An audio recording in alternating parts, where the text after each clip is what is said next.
Hi, my name's Hannah and I'm one of the nutritionists here at Regency. And today I'm going to talk to you about foods that help fight cancer. So in my book, foods can either heal or they can harm. And so the foods that harm, we generally find them in plastic, they may have E numbers in them, sugars, certainly words maybe you can't even pronounce. But they can also stay on your shelf in a packet or a tin for lots and lots of years. The other thing foods can do is obviously heal, and they're foods that come straight out of the ground, straight out of the sea. They're colourful, they're bright, they're vibrant, and the key about them is that they will rot. So if you leave a pepper, for example, on your kitchen table, hopefully in a few days it will start to rot. And if it doesn't, then we know that it's been treated with maybe some chemicals. So let's start with broccoli. Broccoli is one of the most versatile vegetables. If anyone knows me, they know I'm broccoli's greatest fan.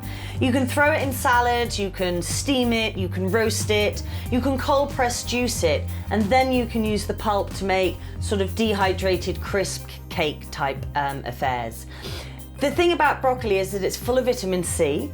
It's also full of glutathione, which is an antioxidant. In fact, it's the greatest antioxidant you can find. But the key to broccoli is that it contains a compound called sulforaphane. And sulforaphane is an enzyme, a detoxifying enzyme. So it helps keep those cells free of damage. So steam it, bathe in it, make a face mask out of it, cold press juice it, whatever you decide to do, just make sure you get some broccoli in your life.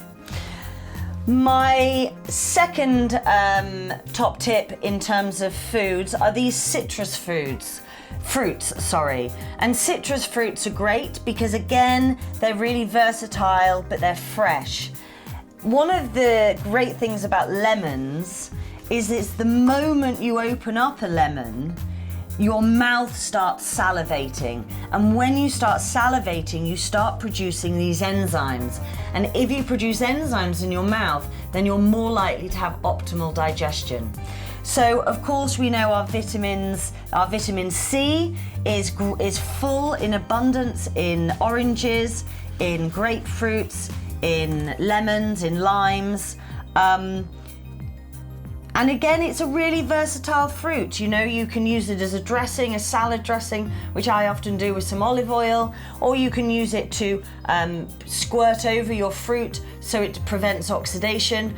But vitamin C is really, really important for our immune system and fighting against disease as well. So make sure you get some vitamin C in your life in the form of some citrus fruits. Here I've got some blueberries, and blueberries are just so easy to eat. They're a great snack, but all berries are. So raspberries, cherries, strawberries, blueberries, you name it.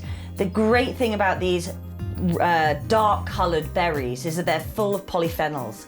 And polyphenols are the food for our good bacteria. So we know how important our guts are and the microbiome.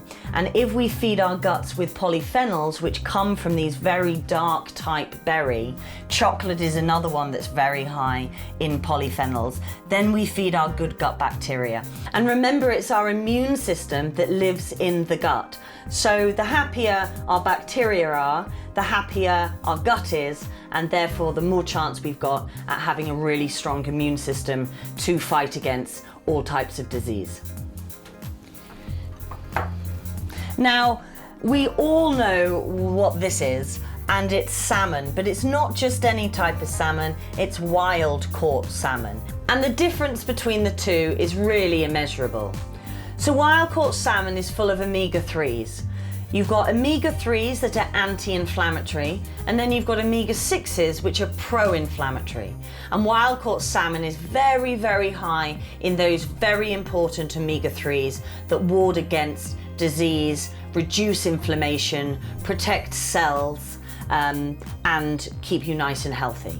So make sure that when you're buying your salmon, that it has to be wild caught salmon. If it's farmed, it's not going to have any of those benefits that the wild caught one does. And you can tell because wild caught salmon is this really rich, beautiful orange, almost pinky red colour, whereas the farmed salmon looks sort of quite pale. So that's how you tell. Tip for you in terms of getting foods in that are really going to be beneficial for fighting cancer would be green tea. Now, it may not look like green tea to you because green tea can come in all different sorts of forms. It can come as a powder, more as a flour, it can come in a tea bag.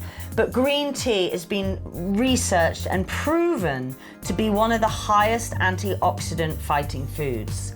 And that's because it contains something called catechins. And these catechins really boost the levels of antioxidants in your body.